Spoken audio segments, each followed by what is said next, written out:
Today on the Engage with Tech podcast, we're going to be talking to Laura Cioffi, who is co-founder of both Thriize and Vertis Media. We're going to be talking to her about the stats behind women in tech, how she has dealt with biases and potential stereotypes during her journey, and also what unique experiences and opportunities women in tech can offer. So without further ado, let's get to the episode. So hi there, Laura. It's great to have you on the Engage with Tech podcast. How are you doing? Yeah, I'm very well now. Thank you so much. I'm really excited to be here today and sharing my experience with you, my story. Yeah, it's great to have you here. So first of all, I just want to know how you first got involved with adtech. Like, what's the story behind that? Yeah, well, we have to start a bit long and give you like Yeah. the longer version. So I am Italian, so my background was in business. I studied business at university in Naples. And then I did a master as well, which gave me the opportunity to go in Dublin and spend some months there. And there I met some researchers where, they were doing e-commerce. And we're talking like 2004, so very early stage. So really I was excited about these things of creating online businesses, which was very new for me. And went back to Italy, spent some time there, actually got a full-time job for the National Research Institute in Italy. But after a few months, I just realized it was not for me. So I decided to come to London to learn English, to improve English. And one day I was just working in Camden Town, saw some items. Oh, these are nice. I could try to sell these things online because I had, I was young student. I mean, just graduated, but I was young and no much budget at the time. Lots of dreams, but no budget. So I started with a £5 investment, got some socks for the market, went back home, I started selling on eBay. This was the first trial, my first meeting with this kind of technology. Went well. I oversold as well, so I had to go back and buy more. At the time, everything was on a bidding system. So these 3 pairs of socks for £5 ended up ending for £42 each. £42 each. Yeah, actually, the first one was probably £44. So people were really buying because they really want to have these things. And we are just talking, we are the start of online, right? There is not websites yet. Everything was Amazon at the time and probably eBay, where the main channels, main platforms and more. So I said, this could be the business, the opportunity. So I went back to Italy and set up this business online, selling fashion from London, Camden Town style. I had to start up the business. And there is where I really start learning everything about digital. Because to be honest, when I went to uni, I just did an exam about marketing, but there was nothing about digital marketing. Nothing. So I learned everything. I am self-taught, learning everything from scratch, just by doing it. E-commerce and then, newsletters, and then pay-per-click came. And that was when I started going into adtech with Google pay-per-click. I got certified because at some point I just realized that there was a growing opportunity, and it was much better to start and selling services online instead of actual goods, because, the logistics was a big, was becoming more complex, and you really need to invest more. So I said, it's nice. It's nice if I move files and services online. And decided to do this. And I came back to London again, was 2009. And I started to work for an agency, just wanted to gain some more experience. At the time that was my first starting point with adtech, because was a contextual advertising technology platform, was one of the largest at the time, where there were still few options for online advertising. Was mainly Google search marketing, and there was a bit of display, and there was contextual marketing, and I started from there. That was I started from scratch, so from ad operations, which gave me the opportunity really to learn a lot of technical things as well. And then I moved, because I was Italian, I moved into sales and business development as well, because I was looking after the Italian market from London, and then from, Spanish market as well. and was like the biggest, probably, the best way to learn, just to learn, because I was just doing things, and I was doing everything, all the aspects of the business, from selling, pitching, Yeah. meeting clients, looking after invoicing as well. Mhm. A very big school. And then at some point in 2014, I decided with two friends to co-found the company in adtech, which is Vertis Media, because we saw the potential of this new type of advertising, which was native advertising, which was at the Yeah. time just starting. And we coupled the things. So we made native and contextual advertising. Mhm. And this gave us the opportunity to go and pitch again big clients, IKEA, P&G, Unilever, or agencies, Publicis, Dentsu, with our like new ad format delivery type. And we won clients. First client we won after like 2 months was Land Rover, Oh, wow. which was like, yeah, Big like a client. big gift. Yeah. No, we with Vertis Media, we started straight away with big clients because Wow. there was a need, right, to produce something new. And being a small startup, small companies, we were also able to be flexible and create custom ad formats at the time, and not Yeah. everyone was doing it. And offering the contextual delivery as well. So just you go on websites and pages which are relevant for your audience, that was like a win-win Sure. situation. So you mentioned, like, right from the start, you've been self-taught. I'm just wondering if there was any inspiration behind that, because as of now, it's around 25% of tech roles are actually occupied by women.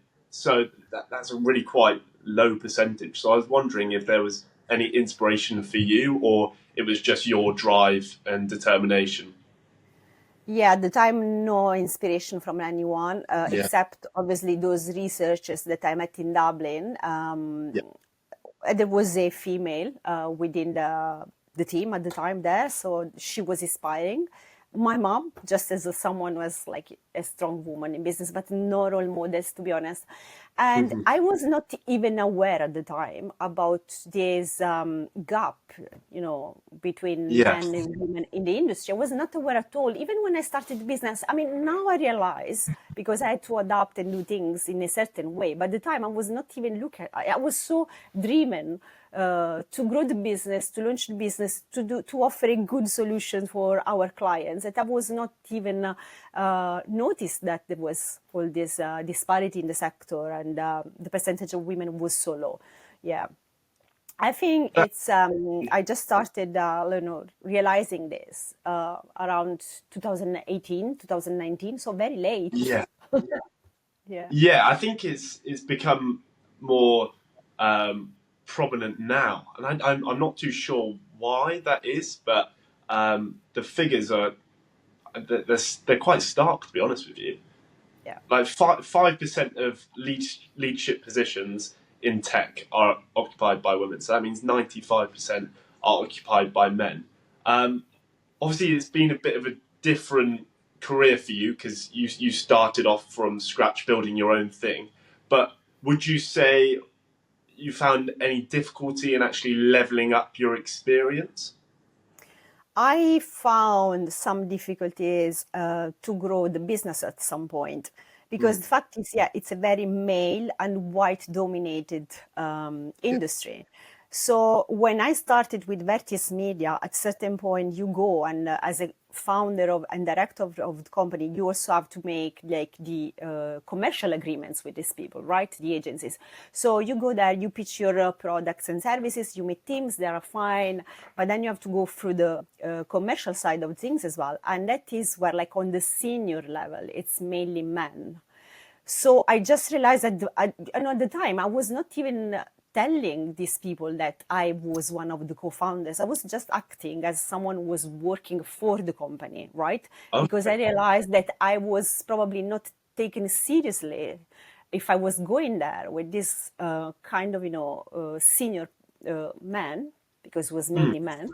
I was not telling even that I was one of the co-founders because, at the point I was, as I said, I was very driven. I want to make the best. I want to, grow the company, and was my first goal.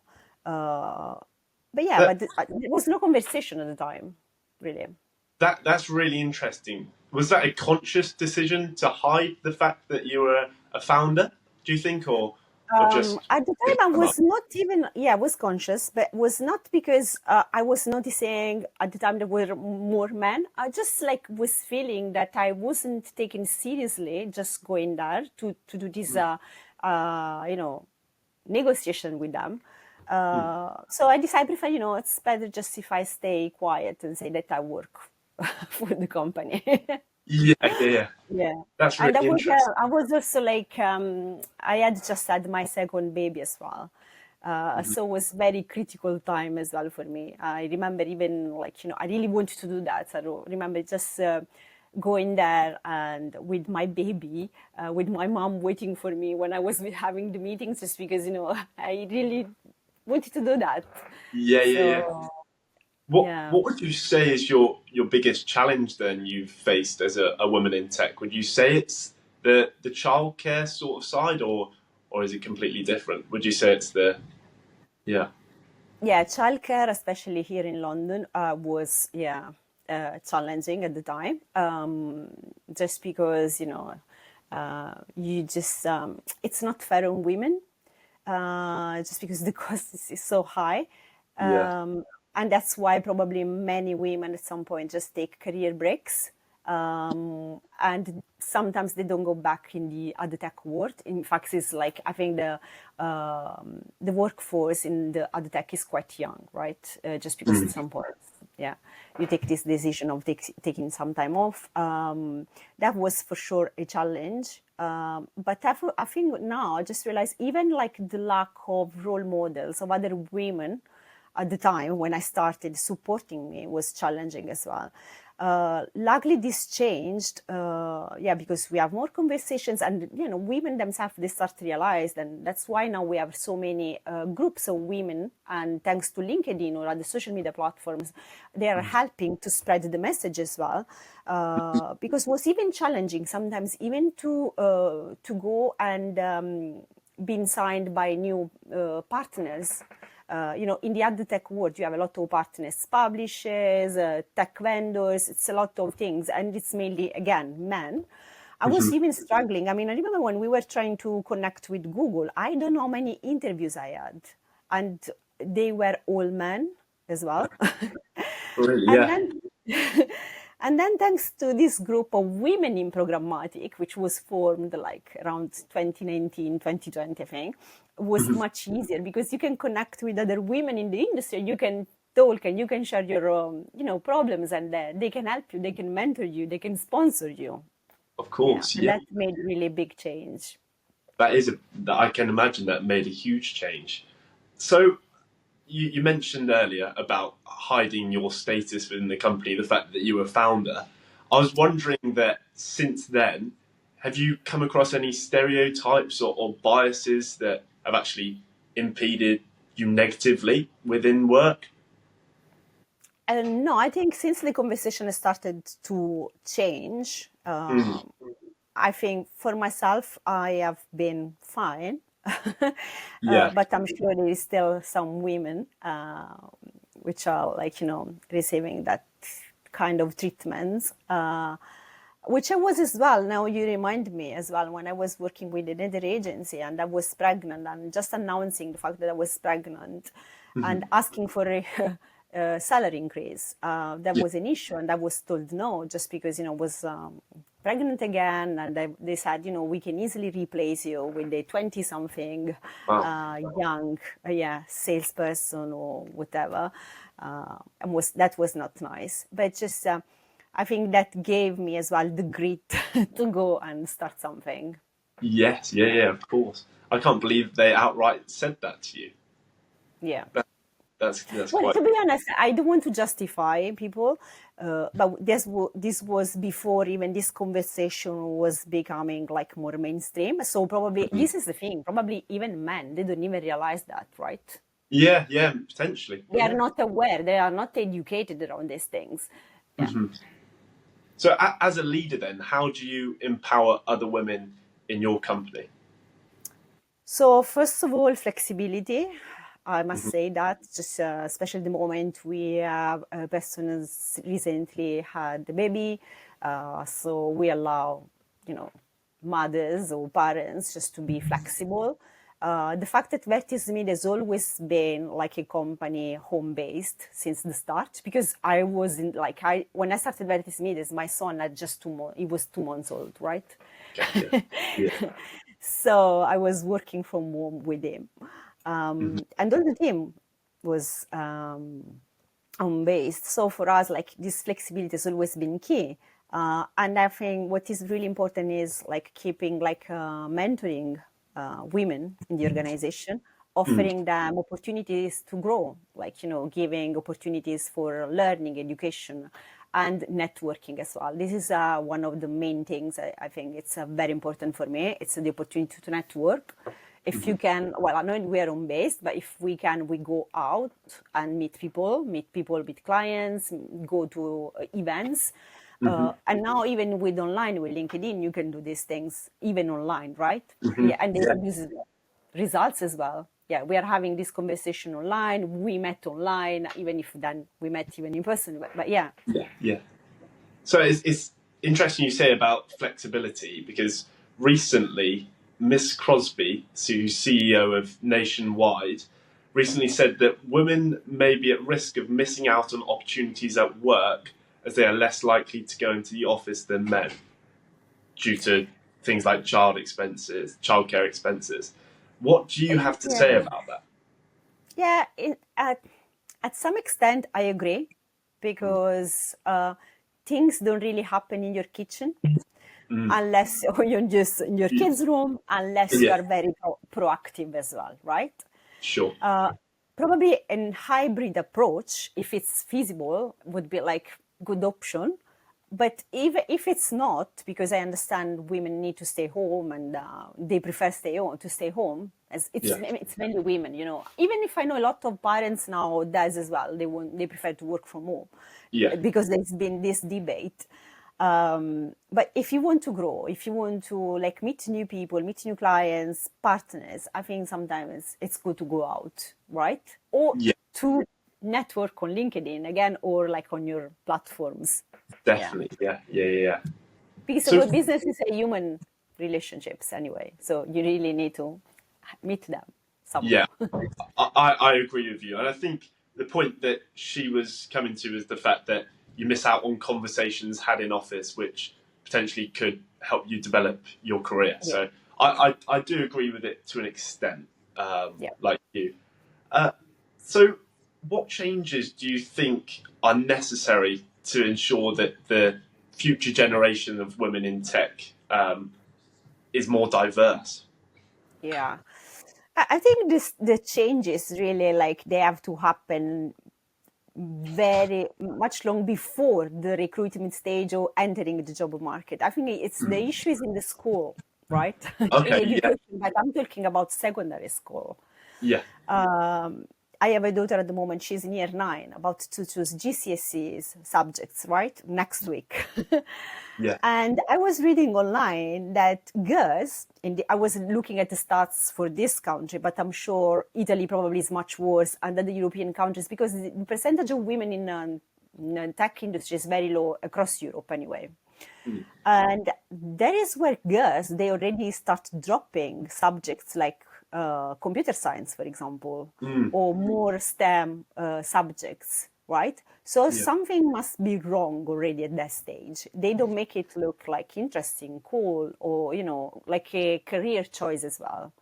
yeah, So this is, you know, data. That's what data said that even like when they have to choose for universities, less girls choose tech. So on one side, I think for sure it has to be changed. Something has to change, but very early stage. So in schools, hmm, and that's obviously where the government probably has to do something. yes, yeah, And then, yeah, recruitment as well. That's key as well. How we make sure that we can hire more women Yeah. Even the process of hiring. Again, I told you, like, that was not to be hired by Google, but just to have a partnership with them. And I had to go through different interviews with men only, right? Yes, yeah. Yeah. So if you could go back in time then, maybe this relates to what your daughter's doing now, but what advice would you give your younger self about working in tech? I don't know if your daughter wants to work in tech. I don't know the sort of GCSE that she's choosing. Well, I was in a school in Italy, the secondary school. I was in a one which was more focused on STEM, maths, and all Okay. the science. So I was already like more towards these things, and no advice at the time at all. I just wanted to do international business just because I wanted to travel. Like, it was like my way to Yeah. escape from Yeah. my reality. Yeah, in terms of just now, I would just tell myself, if I was again to start, just be curious, go meet people. I didn't mention, but I am also lecturing now some students. I Yeah. got an assignment with a London-based university, and I'm really trying to encouraging the girls, the women in the class, just to Yeah. go and meet people. We will go for International Women Day. I invited them to join me at a Women in AI event with Google, just because I want them to be curious and see this is, and otherwise, even AI is going to be like another big missed opportunity for women, right? Yeah. Yeah. Because Potentially. apparently data is telling us already that only 22% of female workforce is using AI. Yeah. So it's like it's less than men, of course. Yeah. And this is very like we are at I think we are in a moment where there is a big change. Everything is changing very quickly. This is happening very quick. And I really want, to encourage more women or students, female students, just to be curious and start using this technology. Why do you think it's a lower rate of adoption for women then? To be honest, I don't know because I don't know if it's because women like they have so much to do, like it's work, it's family, it's coordinating a lot of things, so that Yeah. sometimes they are even tired, or just because they are not taught, or in the companies they're not provided support. They don't see, again the lack of role models again, because they really lack in school and in companies as well. Yeah. So that's probably one of the reasons. So, are there any resources or books that you'd recommend for either women trying to break into tech or women who are already in tech? Well, I always, as someone who's self-taught, I learned everything directly from the platforms, to be honest, right? So all these platforms, from Google, Meta, and TikTok, for example, if we, we are within the advertising world, they have like so many extensive resources, courses, videos. Just go, be curious and learn by yourself, because this is an industry which is very fast paced. The moment you learn something, maybe in a couple of weeks time, you will have to retrain yourself. Look Yeah. now with AI, we are spending, I'm spending so much time just studying the things. And then it changes the next week, doesn't it? Yeah. It Yeah. does. Yeah. So it's just having that I constant. understand not everyone has this like entrepreneurial spirit or curious attitude. Like, for example, I've always had, I think, coming from my parents. So that's where like employees or other organizations or schools, they really have to support students or employees and just help them to Yeah. learn. How do you see women contributing uniquely to like the evolving fields in tech like AI? Do you think there is a unique standpoint? I really think we need women, right? Yeah. Because these machines have to be fed, right? This, and Yeah. if we start having white men doing that, everything is going to be biased, right? Yeah. So we really need more women, and we need to support more women to enter the AI or the tech world. Yeah. especially because there is so much talent around. It's just we need to support them. Otherwise, like the tech industry is going to lose, because if you just go and find talent in the 50% of the male population, right, you're losing. Hmm. Yeah.